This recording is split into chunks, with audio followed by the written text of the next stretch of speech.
بسم اللہ والصلاۃ والسلام علی رسول اللہ۔ ایک سوال ہمارے پاس ہے کہ کیا ولایت وہابی ہوتی ہے اور اولیاء کی کتنی اقسام ہوتی ہے؟ دیکھیے، ولایت وہابی ہوتی ہے، اللہ کی طرف سے عطا ہوتی ہے، عطا کردہ ہوتی ہے یہ۔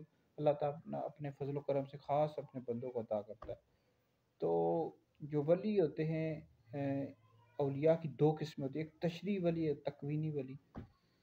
تکوینی ولی کی پھر کئی اقسام ہیں، جیسے کتب ہیں، غوث ہیں، ابدال ہیں، ائمہ، اوتاد، نجبا، نقبا، رجوی۔